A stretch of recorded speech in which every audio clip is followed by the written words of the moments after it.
Welcome to the new episode of Starting Your Own Coffee Shop. I am Jerry Stolani, the founder of Cafe Chocolat in downtown DC. I had no experience when I started 4 years ago, and if I can do it, you can too. Tune in.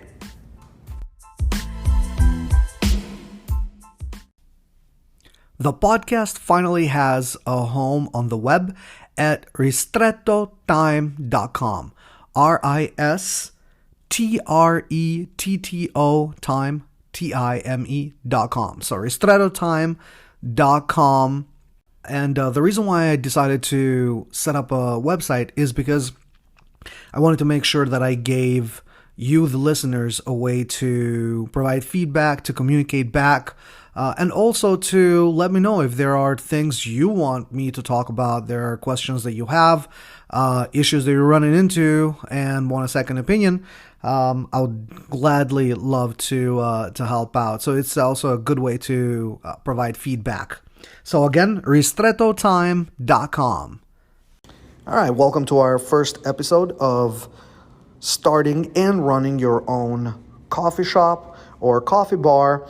I'll just dive right in. The first episode, I've decided to make it more a little bit of a background on what my experience is, how that helped me or hindered me in the process, what the concept initially was, what it ended up being, how that helped the process or extended it or elongated it, and some of the difficulties that we faced. So this is more of a quick recap, kind of the history of Cafe Chocolat.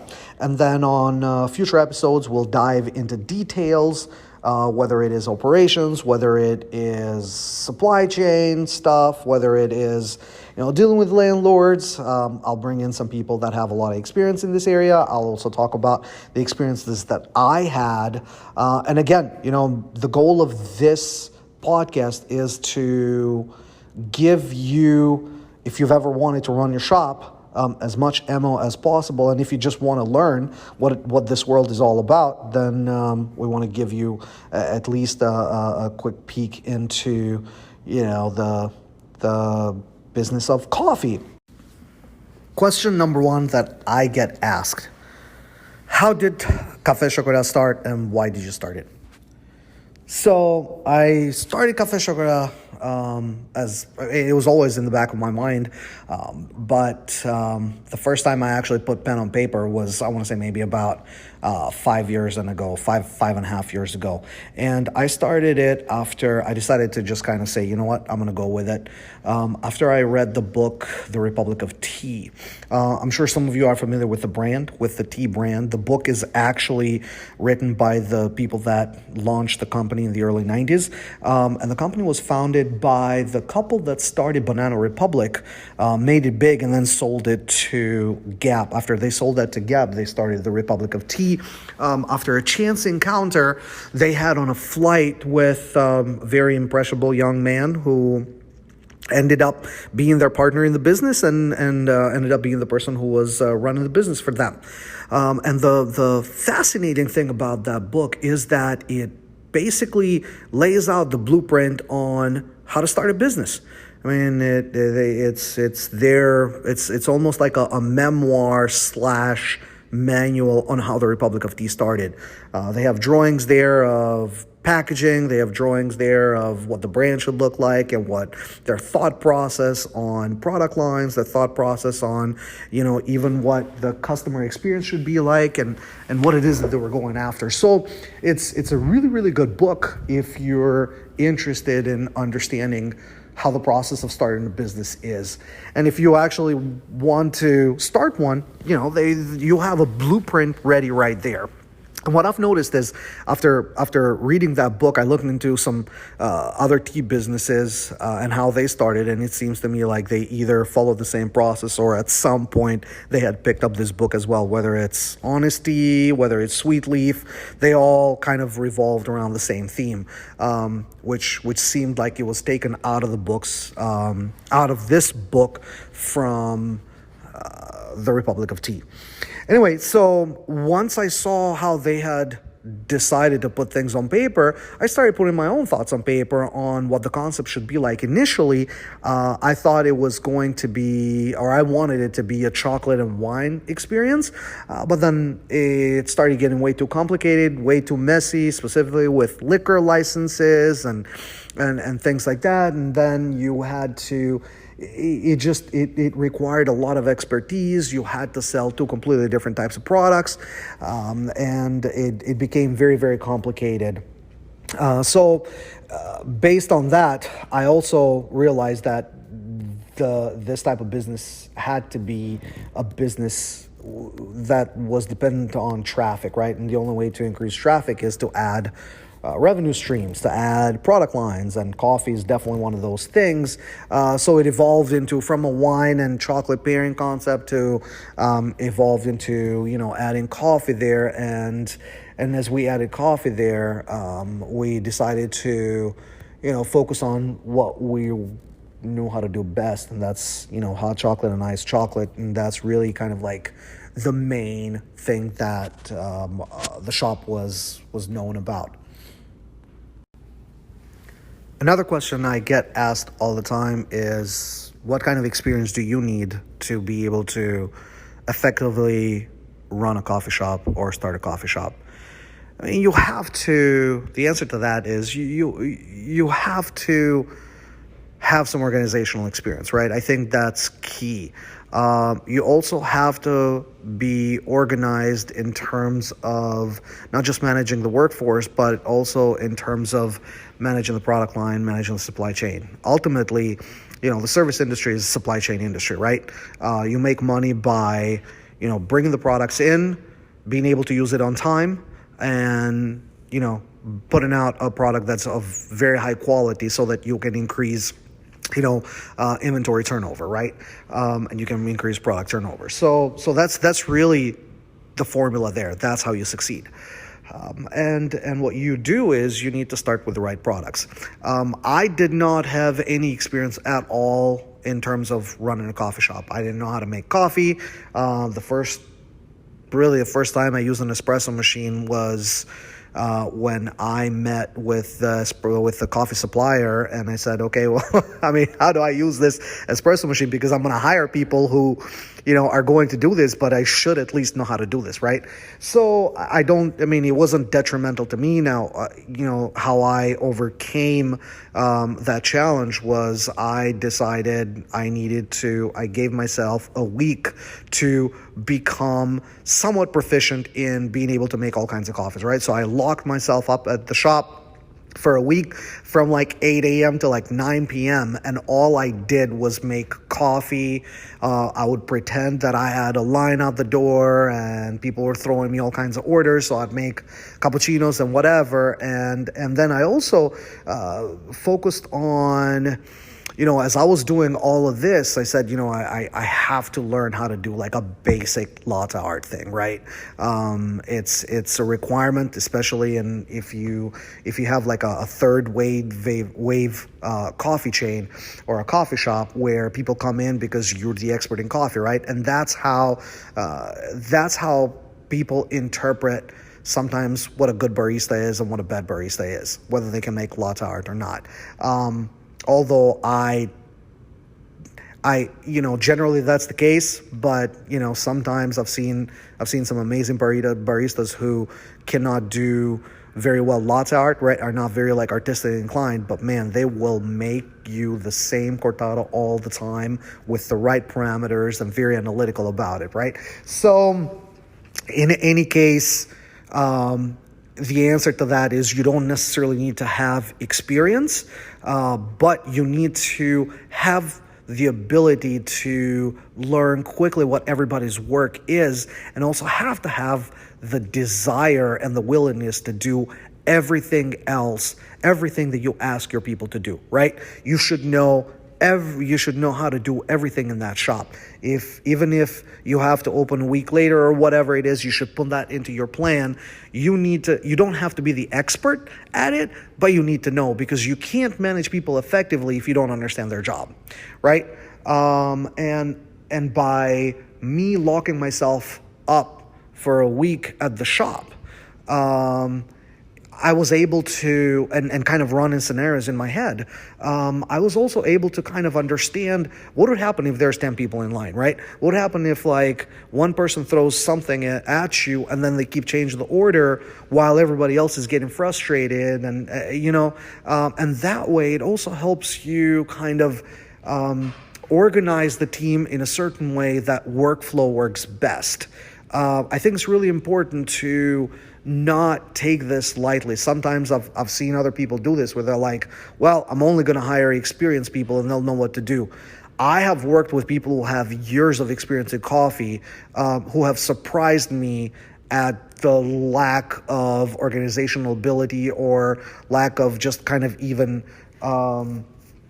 just thinking on the spot, right? So you can't rely 100% on the people that you hire doing the right thing. The buck stops with you. So you don't have to have the experience, but you need to be willing to put in the work to gain that experience as soon as possible. Another question I get asked is, how'd you come up with a name? Or why did you choose such a generic name? I mean, Cafe Chocolat is a very generic name. There are tons of theories on, how effective a name is. There's theories about having certain letters in there, like the Spanx lady, the lady that launched Spanx seems to think that, the sound K, the K sound, the K sound, is prevalent in all of the biggest brands. So she decided, that was it. And she thinks that's what really made her brand. I actually tend to think the most effective names are names that, that basically tell people what it does, right? Like, think of Shake and Bake. I love that name. Think of, Scrubbing Bubbles. Like, what that is. Think of, there's tons of names out there that are very, very descriptive. And I love that because it already tells you exactly what the product is. At the end of the day, I look at products as tools, right? Like you have a need, you need a tool, and this is the tool. And if you name that tool basically what it does, then it kind of makes the process easy. And Cafe Chocolat to me was very, very was a no-brainer, right? I didn't even have to spend time thinking about it because at the end of the day, I wanted people to know that there's coffee here, right? And the other thing with the cafe part, and the other thing is I wanted people to know that this is chocolate. Now, what was important about where I spend most of my energy at was not necessarily the coffee, but the perception. Right? The positioning. It didn't matter to me what people came in to buy. I don't care if they came in to buy just cookies. I wanted them to come out of the shop thinking this is a chocolate shop. And to me, that was the most important thing. I don't care. I mean, I had people in there that only came in for the espresso. But when you ask them where they got the espressos, they would always say chocolate shop. And the reason for that, to me, was because positioning is from a marketing standpoint, right? Positioning is being able to gain mental distribution, right? And the brands that always resonate with you are the ones that are always top of mind. You can't be top of mind if you are a coffee shop when there's a million coffee shops out there. You have to be the best of the best of the best of the best, or you have to be, the one that kind of ticked all the marks, right? To be the favorite one when it comes to a coffee shop. But when there's chocolate shops, there's really like a handful of them in town, right? So the consideration set is really, really small. And when if people were to say, well, this is a coffee shop, there's a million of them. Where'd you get this? I got it at a coffee shop, and it's a million coffee shops. But if you said, I got it at a chocolate shop, there's only like 2 or 3 you can think about. So that was where I spent most of my energy with. But in terms of naming, I like very descriptive names, and I think it's really, really important, and I've read that in a lot of the coffee books. It's really, really important to let people know exactly that you have coffee, right? That is a coffee shop. It's just a no-brainer to me. So I hope that helps answer the question. Another question that comes up pretty often, specifically for people who want to think about the process, how long it takes, right? Is how long did it take me from the moment I decided to open the shop until I opened it? It took roughly, I want to say maybe a year and a half, because just the construction part of it took a long time. It's about 9 months, right? But you also have to figure in, going out there, prospecting different spaces, going through the negotiation part with the landlords. I mean, all of that kind of adds to the process itself. I read somewhere that when you think of opening a shop, it will take double the amount of time and double the amount of money that you thought it was going to take. And honestly, on my side, I can say that was right on point. I thought it was only going to take about 6 to 7 months to open the shop, and it ended up being a year and a half. So, and in terms of money, it really, it was right on point. It took double the amount of money I thought it was going to take. Now, I also chose my concept to be kind of upscalish, right? So I went for the most expensive, or I shouldn't say most expensive, but some of the expense, like I went for, I didn't skimp on details. Let's just put it that way. And then, the other question is how much does it take? How much money does it take to open a coffee shop? I think it depends on your concept, right? There are two main factors, I would say, that dictate how much money are you going to spend on the coffee shop. One is the size, right? The size of the concept, depending on square footage, right? Because if you have to, let's say, put flooring and all that stuff, the bigger it is, generally, rule of thumb is the more money it's going to take, right? Counter space, things like that. And the other thing is, depends on, the style that you have, right? Something that if you're trying to go for a more upscale thing, then you're going to have to use more upscale materials. And you can't just cheapen the product and try to make it look expensive, right? Because it's not going to translate.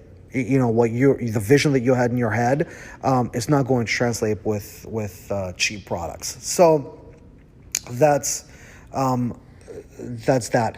Generally, a coffee shop will run you somewhere between, $60,000 or $50,000 to $350 and up, right? Depending on what it is that you wanted to do. If you want to just literally a small joint, like a small coffee bar, no frills, you can get a coffee machine for you can get one of the Marzocos for, like a 2-group Marzocco, you can get it for, $15,000, right? And then you'll add maybe a refrigerator, a freezer in there. Those you can get for about $2,000-$3,000 each. Let's say a brewer will probably run you somewhere between, $1,500 to $3,000. So you can buy all the equipment for about $30,000. For $30,000, you'll get most of the equipment in there, unless you're looking for, some open space refrigerators and things like that. Drink refrigerators can be really expensive. They can run, $5, $6, $7, $8, $10,000. So you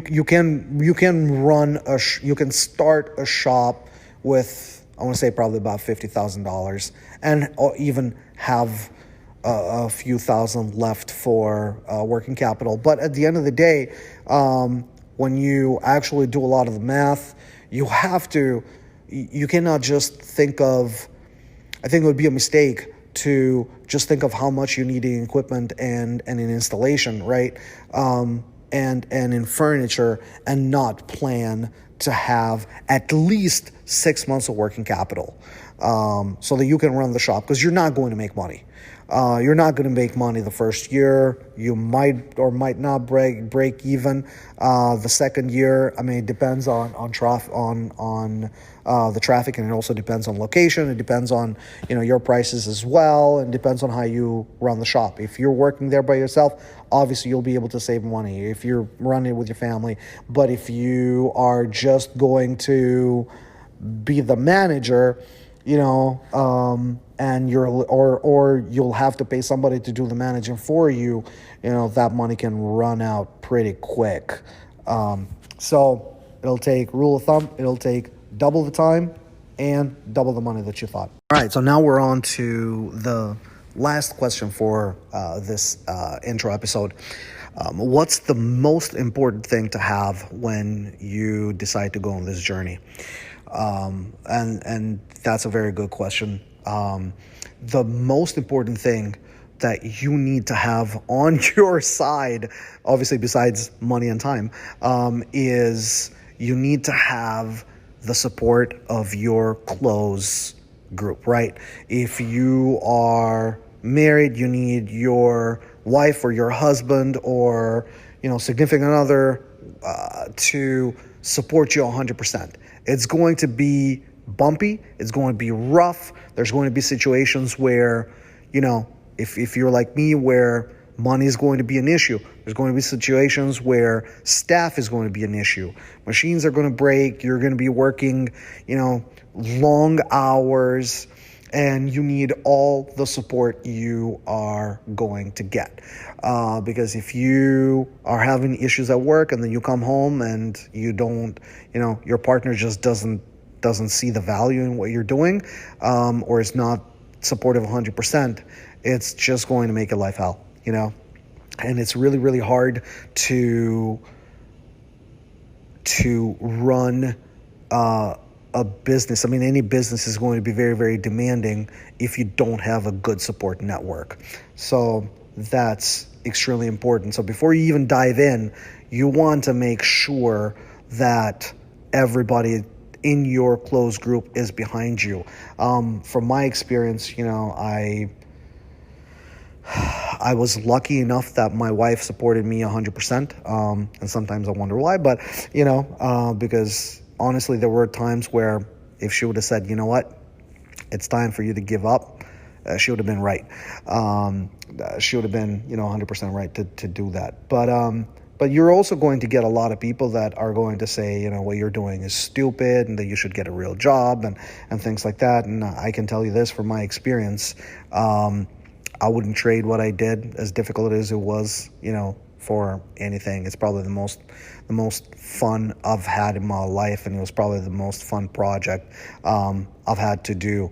And even from a professional standpoint, I've spent a lot of time studying marketing. I've spent a lot of time working in marketing in different companies, different sizes, global, whatever, at different levels. But I really was able to use everything that I know and really think hard about it when I decided to open the shop, right? Because it required every single drop of knowledge and energy that I had to dedicate to this project. Like, I could not fail. This is my money, right?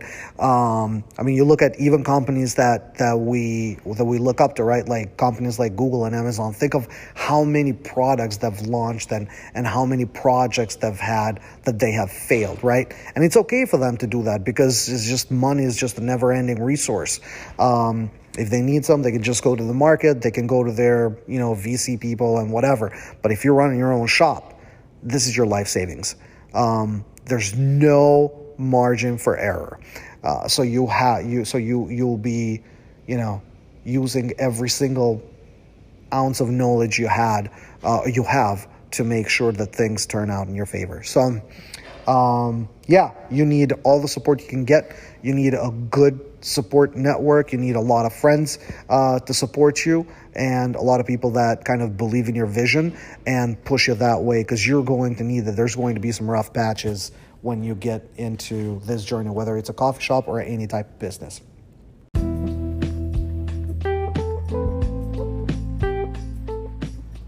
All right, well, here we are at the end of this episode. I've had a lot of fun answering a lot of these questions. These are some really good questions, but there's going to be some more deep dives in future segments. I'm looking forward to bringing some people with similar experiences or different experiences from mine, so you guys can get as much of a wide view of what it is to, own a coffee shop, start it. We'll dive into the details on how to deal with landlords, how to deal with, banks, where do you get some of the financing, some tips, tricks, things that I've used, myself, and things that other people have used and how they've done it. So tune in. I look forward to the next episodes of starting and owning your own coffee shop.